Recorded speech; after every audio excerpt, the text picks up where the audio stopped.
प्रयास 1।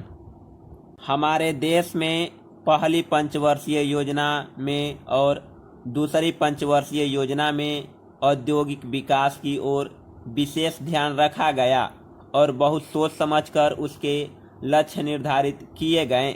देश के लिए यह दुर्भाग्य की बात है कि जिस वक्त तक हमारी पंचवर्षीय योजनाएं सफलता प्राप्त कर रही थी, उस वक्त तक देश में अनेक प्रकार के अंतर्राष्ट्रीय तत्व भी पनप गए थे। इन तमाम लोगों ने देश के हर एक क्षेत्र में अशांति का वातावरण पैदा कर दिया था। औद्योगिक कर्मचारियों को भड़काकर उनसे हड़तालें करवाना शुरू कर दिया। जो लोग हड़ताल में शामिल नहीं होते थे, उनको मार मार कर पकड़ पकड़ कर कारखानों में जाने से रोका। मजदूरों के सामने तथ्यों को तोड़ मड़ोड़ कर पेश किया गया और उनको किसी तरह से समझा बुझाकर हड़ताल के पक्ष में कर लिया। दफ्तरों में लाल फीताशाही बढ़ती चली गई। इसका नतीजा यह हुआ कि कार्यालयों में भी सरकारी कामकाज एक तरह से बंद होने लगा। लोग यह जानना चाहेंगे कि वे कौन कौन सी चीज़ें हैं या कौन कौन सी बातें हैं जिनके कारण देश में इस प्रकार का वातावरण पैदा हुआ।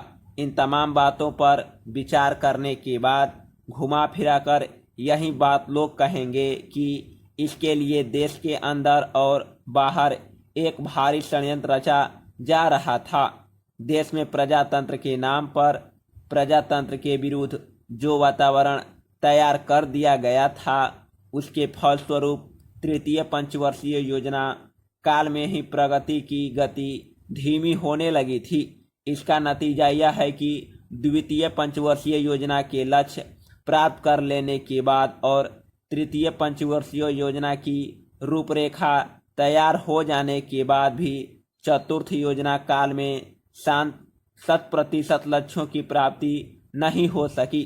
वे कौन कौन से लोग थे जो देश की प्रगति में बाधक थे या उनकी कौन कौन सी भाषाएं थी, इसका उल्लेख न करते हुए यही कहना पर्याप्त होगा कि विकसित देशों में भी अनेक राष्ट्र ऐसे थे जो भारत की प्रगति से असंतुष्ट थे। ऐसे देशों के नेता लोग विकसित और विकासशील राष्ट्रों के बीच किसी प्रकार के सहयोग से संतुष्ट न थे।